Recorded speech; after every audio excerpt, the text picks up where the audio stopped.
Assassin's Creed Odyssey's open world is one of the most aesthetically beautiful ever to have been created for a video game, immersing the player within spectacular landscapes, a full virtual realization of the entire area of Greece and the Grecian islands, set in the historical era of the war between the Spartans and the Athenians after the ousting of the invading Persian Empire. Every city, town, village, farm, temple and landmark has been masterfully crafted. The attention to detail is stunning. Every hill, lake, river, mountain range, forest and field beautifully recreated. All of this and more set against a gorgeous Aegean seascape, another impressive area to traverse and explore. As you would expect, the weather in the Grecian area of the world is often sunny and dry, but the weather does change, complemented by a day-night cycle that is well-paced, transitioning not too quickly or slowly. So both the dynamic weather system and the day-night cycle add different moods and textures to the environments that you will explore and therefore your experience of the game. The area of exploration is massive, an exceptional achievement. Quite how Ubisoft have managed to craft and produce an area of this size and quality in less than 1/3 of the time it took Rockstar to produce Red Dead Redemption 2 is in of itself an amazing achievement. It's baffling to note that despite Assassin's Creed Odyssey being largely praised by those who have actually experienced and played it, the game itself was largely overlooked in many of the big game award shows of 2018. Yet it isn't just the virtual environment work that has elevated Assassin's Creed Odyssey above and beyond the majority of its competitors, and also above any other installment in the franchise so far. Assassin's Creed Odyssey is bursting to the brim with wonderfully created quests that have integrated cutscenes with a large variety of activities to embark upon while attempting to complete those quests. Some quests are large and involved, others much shorter, but all have storylines that tonally range from dark and serious, to the mysterious and enigmatic, to the light-hearted and comical. All of the quests give us some insight into the world and the mythos of Assassin's Creed Odyssey, which itself is heavily influenced by real historical events, ancient myths and the legends of ancient Greece.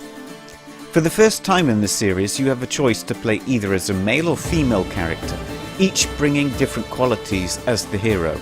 Cassandra is a beautiful, strong and athletic female protagonist who is often more subtle than her strong-willed and more aggressive brother Alexius. The contrast between the male and female protagonists also enhances replayability. In addition to the graphical landscape, the musical landscape provided by the soundtrack to Assassin's Creed Odyssey is absolutely magnificent. It manages to blend a feel for the music of ancient Greece with contemporary musical ideas, as well as successfully conveying the heritage of Assassin's Creed within it. So a lot of praise so far. However, nothing is perfect, and it is within combat that you will most likely experience the most issues. When fighting one or two opponents, the game runs well.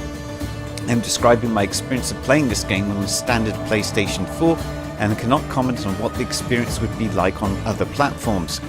But when the number of enemies you confront is 4 or more, the game reaction time often slows down to a frustrating level where paradoxically you seem to need to input your button presses slightly ahead of the events unravelling in game time, as everything slows down and above all your character moves very sluggishly. The dodge and roll system is also most probably too convoluted. It may have been better to have a single God of War roll mechanic, since there have been many times I've held down the button to roll and it simply hasn't responded. Equally, at some moments the game does not respond to activating abilities in time, which resulted in a hit and run playstyle in order to give the game sufficient time to catch up. This is most likely down to raw processing power rather than a fundamental problem with the software, given what the game is demanding the console to do. The stealth mechanic works well, sneaking about, cover, being hidden, etc. But one ability you can have, which is called critical assassination, also requires holding down a button, and sometimes that just doesn't work in time. As for clambering over things, climbing, etc., this works just as well as any other entry in the series, but there are going to be times when you might be in a rush where you get caught on things you didn't want to. For instance, accidentally grabbing a ladder when you're attempting to climb away from enemies. Despite the above though, it certainly didn't stop me playing the game or rage quitting. although there might have been some outbursts of profanity on my part. So now, a word about the levelling up process and microtransactions. In my opinion, a lot of videos on YouTube about the inclusion of microtransactions within Assassin's Creed Odyssey have been at the very least extremely misleading. The fundamental questions here are: 1. Do you need them? And 2. Is the game worse than it could be if you hadn't bought them? The answer to both of those questions is no. I hadn't even finished the main storyline and I was already at maximum level, which was 50 and has since been raised to 70 through updates, and actually now to 90. And every slot in my inventory was a legendary item, gold coloured items at the highest tier of item available. At the time of making this video, my ship was almost all legendary slots as well. I haven't paid 1 cent towards microtransactions, nor did I get a special edition of the game. The game rewards you extremely well if you play it, like most role-playing games, and the levelling up progression is just as fast or slow as any other role-playing game I have played. Assassin's Creed Odyssey is a benchmark, an extremely high bar against which all future role-playing games should be compared to, and it can be summed up in one word: phenomenal. Assassin's Creed Odyssey is a phenomenal experience.